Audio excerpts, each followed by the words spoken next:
Hello, it's the Toaster Party, and today I'm going to be talking about what my picks are for the top 5 Dominaria United cards for Pauper.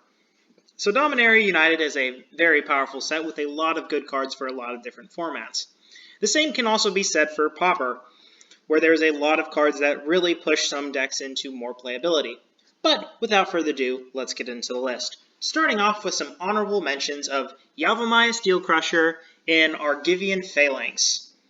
So, Yavimaya Steel Crusher is a 2-drop for a generic and a red for an Ape Warrior, 2/2 with Enlist. It also has the additional upside of having the ability to pay 1 generic to sack this card to destroy target artifact. So, out of all the Enlist cards, Yavimaya Steel Crusher is probably the best. The one reason why this card doesn't make the list proper is because artifacts aren't as big as they used to be, because Double Masters 2022 kind of changed the landscape of the format. So, if Affinity ever does go back to seeing play, this card is probably going to see a lot of play in the main board or sideboard of red aggressive lists. The other card to note here is Argivian Phalanx. So there's a lot of decks that like to go wide in Pauper, and if you get up to 5 creatures, you can just drop this 4/4 with Vigilance on the field for 1 white mana, which is incredibly powerful. And this definitely helps push those white-red, go-wide strategies. But let's move on to the top 5 list proper. Starting with number 5, Shadow Prophecy. Finally, we have some card advantage at instant speed in black. So what this card reads is for 2 generic and a black, you get an instant with Domain that says, look at the top X cards of your library, where X is the number of basic land types among lands you control. Put 2 of them into your hand and the rest into your graveyard, you lose 2 life. So it's essentially a draw 2 for 3 mana at instant speed, something that black has never had access to before. It's always had this effect at sorcery speed, but having it at instant speed really does change a few things. Another thing to note is that the card selection gets better the more land types you control. Though I believe that the most common place this is going to see play in is stuff like Black-White Pestilence or various other 2-color decks, where they already make up the minimum requirement to get 2 cards, and they just also want to be able to play this kind of effect at instant speed. But if you are in the additional colors and have the additional land types, this gives you additional card selection. And another upside is that the cards aren't put on the bottom of your deck, they are put into Yard, which can be used for even more advantage. The one downside to this card, though, is that losing 2 life is very relevant right now, with one of the best deck, if not the best deck, being Mono Red, Kiln Fiend, and Burn being not that far behind. But let's move on to number 4, Shield Wall Sentinel. So this is a 4-drop Defender Golem. When it enters the battlefield, you may search your library for a card with Defender. Reveal it, put it into your hand, then shuffle. And it's also a 1/3. So it's a wall that tutors walls. This allows wall combo to be able to play a bit more of a toolbox-style gameplay that allows you to search up your mana walls or your mana outlet walls, or basically any other type of walls. And also another thing to note is that this card has generic mana cost, so this could also lead walls to be played in other type of decks aside of typical walls combo. Imagine a world where we see Tron walls.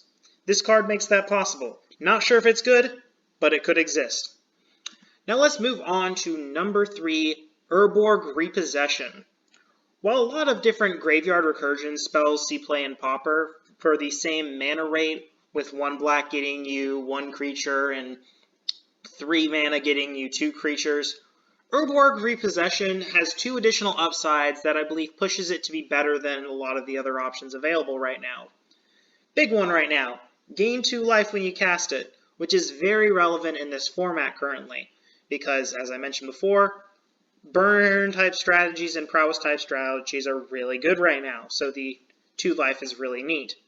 And another thing is that the kicker ability lets you get any permanent from your yard and not just another creature. So if you want to use this to get back like an artifact in a creature or a land in a creature, then this could also do that for you as well. But let's move on now to number 2, Crystal Grotto. This is a land that when it ETBs, you scry 1. And aside from that, it is a filter land that allows you to tap it for a colorless if you don't have any other mana to tap into it, or you can tap into it 1 generic and tap it to add 1 mana of any color. So Tron has been looking for more additional ways to get mana fixing after losing access to Prophetic Prism and Bonder's Ornament. So this filter land comes with also the additional upside of being a scry land. We've had these different types of lands before where we had ETB scry 1 lands that tap for a generic, and we've had filter lands, but the fact that we have these two effects stapled together might push Tron back into relevancy again, or it just might push another 5-color deck into the format. But let's move on to number 1, Talarian Terror. So Pauper's getting its very own Murktide region. Okay, while it might not be as good as Modern's Murktide region, this card is still incredibly powerful, because it's a very large creature that comes down very quickly. And it's also very hard to remove due to having board 2. Because of the amount of powerful instants and sorceries that see play in Pauper, it is going to be very easy to get this card down as soon as probably turn 3 or turn 4. And another thing is that because it requires so many instants and sorceries, it might push Delver of Secrets back into the fray, where as of recently it's been pushed out of play due to fairies just being a better deck. Also, this is just basically a power creep version of Gurmag Angler, which used to be a very powerful card in the format. Difference is, this card you can play more than 1 if you have 2 in your hand, because you don't remove the cards from your yard, so you can just put 2 down. And also it has ward 2.